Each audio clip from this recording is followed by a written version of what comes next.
جی بسم اللہ الرحمن الرحیم دوستو، آج ہم ذکر کریں گے مڈل ایسٹ پولیٹکس کے بارے میں۔ اسپیسیفکلی ہمارا جو فوکس ہوگا وہ اسرائیل ایران کنفلکٹ پہ ہوگا۔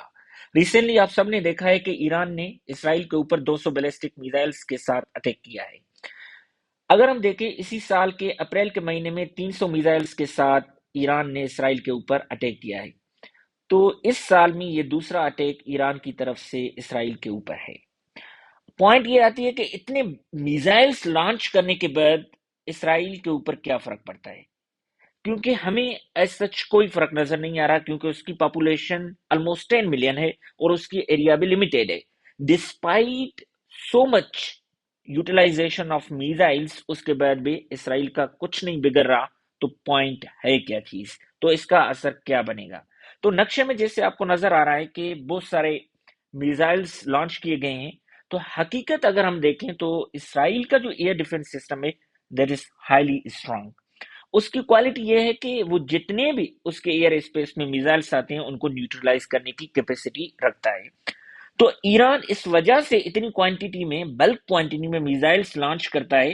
اس کا فوکس یہ ہوتا ہے کہ جو اس کا ایئر ڈیفنس سسٹم ہو وہ نیوٹرلائز کرتے کرتے جیم ہو جائے، میل فنکشن کر دے، تاکہ وہ صحیح طریقے سے نیوٹرلائز نہ کر سکے۔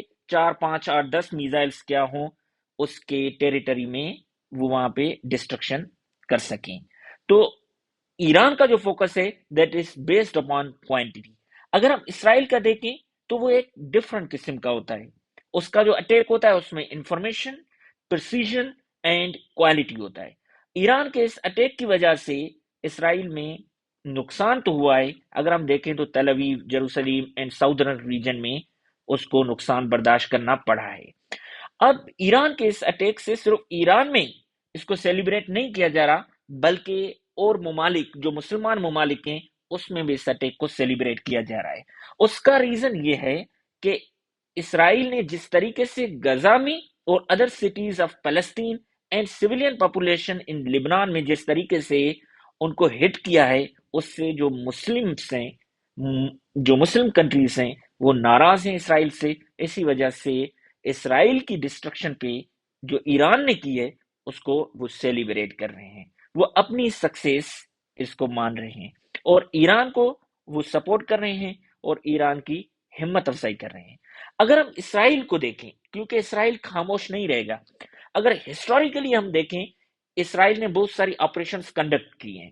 اوسی عراق نیوکلیئر ڈسٹرکشن والی جو آپریشن تھی عراق میں، وہ بھی اسرائیل نے کنڈکٹ کی تھی۔ آلموسٹ 5000 کلومیٹرز کی رینج پہ یہ آپریشن کنڈکٹ کی گئی تھی۔ تو اوسی عراق ایک نیوکلیئر پاور پلانٹ تھا۔ اسرائیل کو یہ فیل ہو رہا تھا کہ اگر عراق نیوکلیئر ویپن بنائے گا تو وہ اس کے خلاف اس کو یوز کرے گا۔ تو اس نے اس کے جو ایوولوشنری اسٹیج تھی، ارلی اسٹیج تھی، وہاں پہ اس کو ہٹ کیا، اور ان کے جو نیوکلیئر ویپن بنانے کے جو خواب تھے ان کو چکنا چور کر دیا۔ تو ایک سکسیسفل آپریشن تھی اسرائیل کی طرف سے۔ اس کے علاوہ ایک اور آپریشن انہوں نے کنڈکٹ کی تھی یوگنڈا میں، وہ بھی almost 5000 kilometres away from the mainland of Israel. وہ یوگنڈا میں یہ ہوا تھا کہ ایک پلین ہائی جیک ہو گئے، جس میں اکثر جو پیسنجرز تھے وہ اسرائیل سے تعلق رکھتے تھے، اور اسرائیل کو ایز اے بلیک میل کر کے وہاں سے کچھ ہوسٹیجز اینڈ منی کی ڈیمانڈ کی گئی تھی۔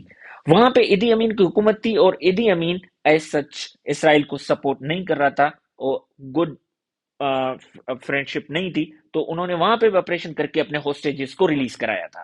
تو یہ جو آپ کو نقشہ آ رہا ہے یہ انٹیبی ایئرپورٹ کا ہے، اور انٹیبی ایئرپورٹ کا یہی نقشہ انہوں نے یوز کر کے وہاں پہ آپریشن کنڈکٹ کی تھی۔ اس میں ان کی 1 یا 2 سویلین کیجولٹیز ہوئی تھی، اور ایک آرمی ان کا جوان جو تھا وہ اس کی بھی کیجولٹی ہوئی تھی۔